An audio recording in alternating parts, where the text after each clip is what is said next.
Friends, welcome to Devi's cooking. வாங்க நம்ம இப்போ என்ன செய்ய போகிறோன்னா, ஒரு பீர்க்கங்காய் வாங்கிட்டு வந்து அந்த பீர்க்கங்காயில் இருக்க கூர்மையான பகுதியெல்லாம் சீவி போட்டுறணும். தோலோட சதையோடு ஒட்டியிருக்க தோல் மட்டும் இந்த மாதிரி சீவி எடுத்துட்டு நம்ம அதில் ஒரு துவையல் செய்யலாம். தோலில் தான் அதிகமான சத்து இருக்குது. காய் கூட்டு பொரியல் அந்த மாதிரி செய்யலாம். இப்போதைக்கு நான் தோலில் ஒரு துவையல் செய்ய போகிறேன். இதை சுத்தமாக வாஷ் பண்ணிவிட்டு சீவி வச்சுருக்கேன். வாங்க நம்ம இது எப்படி செய்கிறதுன்னு பார்க்கலாம். பாருங்கள், கேஸ் பற்ற வச்சு ஒரு கடாயை வச்சுருக்கேன். அதில் நம்ம இந்த தோலை போட்டு நல்லா தோண்டு போகிற அளவுக்கு வதக்கிடணும். இது கொஞ்சம் நல்லா நேரம் எடுத்து வதக்கணும்.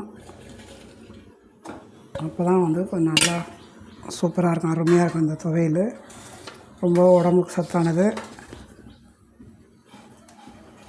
இது கொஞ்ச நேரம் வதக்கிட்டு கூட அதுக்கப்புறம் ஒரு ஸ்பூன் எண்ணெய் போட்டு நல்லா வதக்கி எடுத்துக்கலாம்.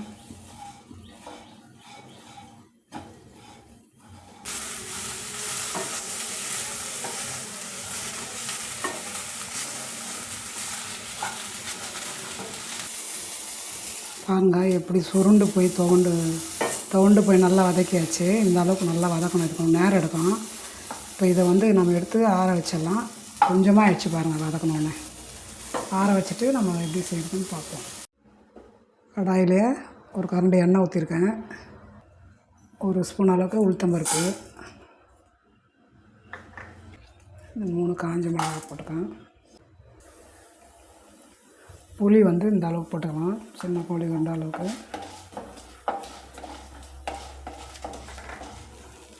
தேங்காய் ஒரு துண்டு சீவி வச்சுருக்கேன். நம்ம அதையும் போட்டுடலாம்.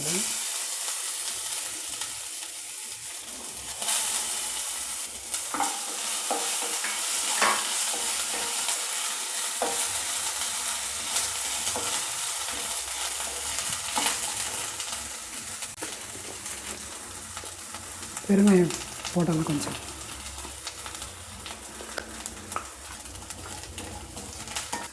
நம்ம இது வதக்கி வச்சுருந்தையும் இதிலே போட்டு ஒரு பரட்டிட்டு ஆற விட்டு அரைச்சிடலாம்.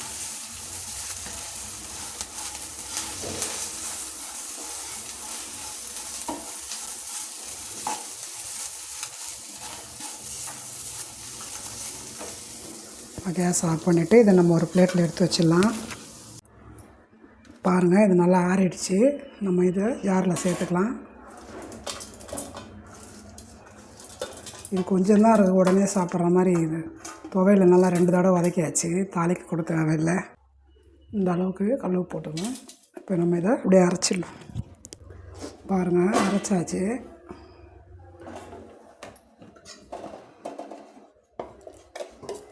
நல்லா சூப்பரான துவையல் ரெடி ஆகிடுச்சு.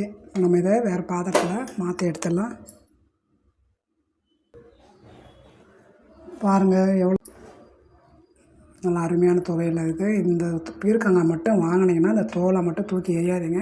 இதில் தான் அதிகமான சத்து இருக்குது, இந்த தோலில் தான். இதை நீங்கள் இது மாதிரி உங்கள் வீட்டிலேயே செஞ்சு பாருங்கள். டேஸ்ட் பார்த்துடலாம்.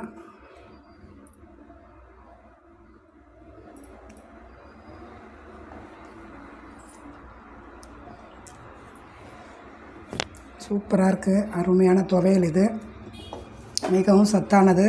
குழந்தைங்களும் பெரியவங்க எல்லாருக்கும் கொடுக்கலாம். இது இட்லி தோசை வச்சுக்கலாம், இல்லை சாதத்துக்கும் வச்சுக்கலாம். நம்ம சூப்பராக இருக்குது. இந்த மாதிரி நீங்களும் உங்கள் வீட்டில் செஞ்சு பாருங்கள். இந்த வீடியோ உங்களுக்கு பிடிச்சிருந்தால் லைக் பண்ணுங்கள், சப்ஸ்கிரைப் பண்ணுங்கள், உங்கள் ஃப்ரெண்ட்ஸுக்கும் ஷேர் பண்ணுங்கள்.